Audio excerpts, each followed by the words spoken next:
12 janvier 1860. Extrait du journal des frères de Goncourt. Nous sommes dans notre salle à manger, et cette jolie boîte de reps, tout enfermée et plafonnée de tapisseries, pleine de dessins aux marques bleues, où nous venons d'accrocher le triomphant Moreau de La Revue du Roi, reluit et ségué des éclairs et des feux doux du lustre. Il y a à notre table Flaubert, Saint-Victor, Scholl, Charles-Edmond, et en femme Julie et Madame Doche, une résille rouge sur ses cheveux qui ont un œil de poudre. On cause du roman de « Lui » de Madame Collet, où Flaubert est peint sous le nom de Léonce. Et de temps en temps, Scholl, pour attirer l'attention à lui, blague quelque chose ou éreinte un absent. Il finit par s'engager d'honneur à casser les reins à l'urine. Au dessert, Doche se sauve à la répétition générale de « La Pénélope normande » qu'on doit jouer le lendemain. Saint-Victor, qui n'a rien pour son feuilleton, s'en va aussi à la répétition avec Scholl. Et voilà qu'entre nous, nous nous mettons à causer du théâtre, et voilà Flaubert à cheval sur cette fière rosse.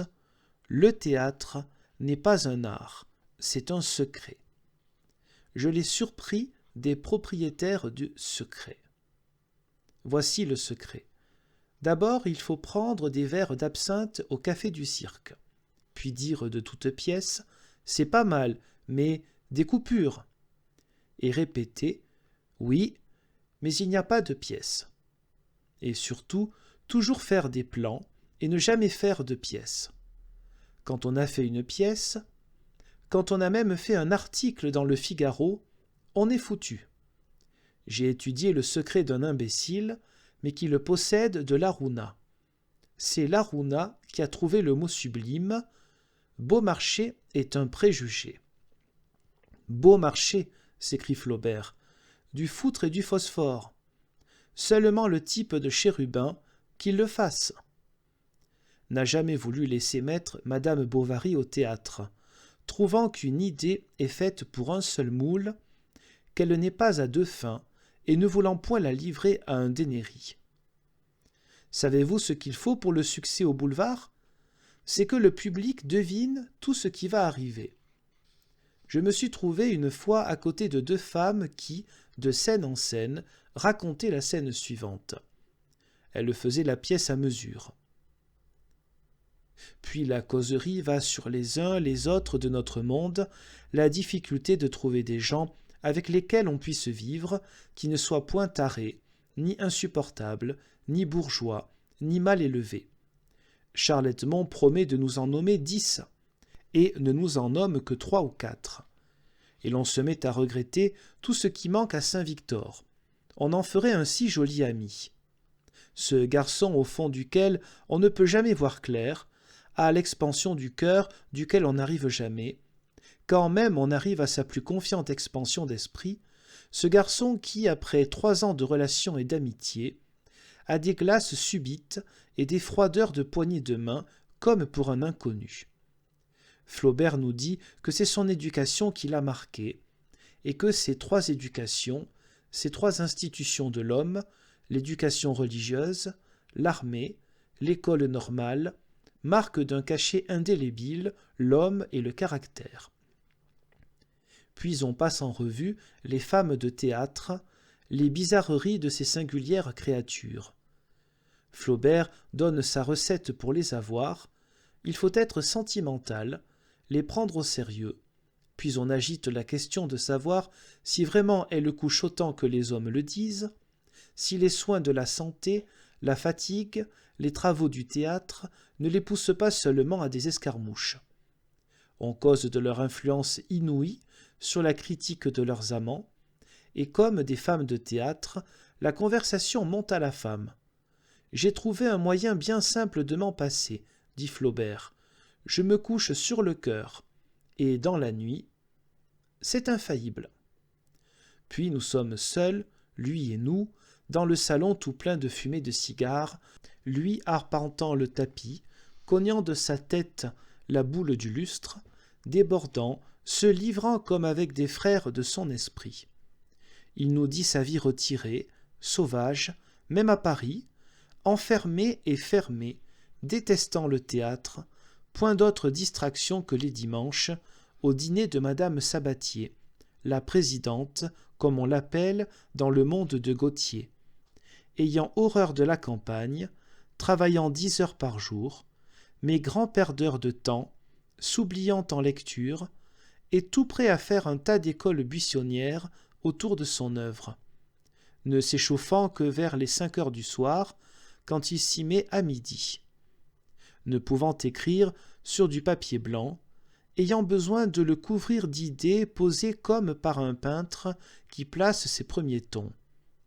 Puis nous causons du petit nombre de gens qui s'intéressent au bien fait d'une chose, au rythme d'une phrase, à une chose belle en soi. Comprenez-vous l'imbécilité de travailler à ôter les assonances d'une phrase ou les répétitions d'une page? Pour qui? Et puis, jamais, même quand l'œuvre réussit, ce n'est le succès que vous avez voulu qui vous vient.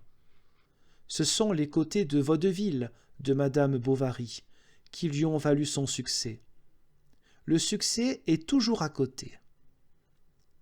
Flaubert nous cite cette critique sublime de Limérac sur madame Bovary, dont le dernier mot. Comment se permettre un style aussi ignoble quand il y a sur le trône le premier écrivain de la langue française, l'empereur? Oui, la forme. Qu'est-ce qui dans le public est réjoui et satisfait par la forme? Et notez que la forme est ce qui vous rend suspect à la justice, aux tribunaux, qui sont classiques. Mais personne n'a lu les classiques. Il n'y a pas 8 hommes de lettres qui aient lu Voltaire. J'entends lu. Pas 5 qui sachent les titres des pièces de Thomas Corneille. Mais l'image, les classiques en sont pleins. La tragédie n'est qu'image. Jamais Pétrus Borel n'aurait osé cette image insensée, brûler de plus de feu que je n'en allumais. L'art pour l'art. Jamais il n'a eu sa consécration comme dans le discours à l'Académie d'un classique, de Buffon. La manière dont une vérité est énoncée est plus utile à l'humanité que cette vérité même. J'espère que c'est l'art pour l'art, cela. Et la Bruyère qui dit « l'art d'écrire et l'art de définir et de peindre ». Puis il nous dit ces 3 bréviaires de style, la Bruyère, quelques pages de Montesquieu, quelques chapitres de Chateaubriand, et le voilà, les yeux hors de la tête, le teint allumé, les bras soulevés comme pour des embrassements de drame, dans une envergure dentée, tirant de sa poitrine et de sa gorge des fragments du dialogue de Sylla et de Crate, dont il nous jette le bruit des reins au milieu d'un cri qui semble un roquement de lion. Nous lui parlons de son roman au milieu duquel il est. Il nous dit ses recherches, ses travaux, ses lectures, un monde de notes, à faire le piédestal d'un belé, la difficulté des mots, qui le force à mettre tous ces termes en périphrase. Savez-vous toute mon ambition? Je demande à un honnête homme, intelligent, de s'enfermer 4 heures avec mon livre, et je veux lui donner une bosse de hachiche historique. Voilà tout ce que je veux. Après tout, le travail, c'est encore le meilleur moyen d'escamoter la vie.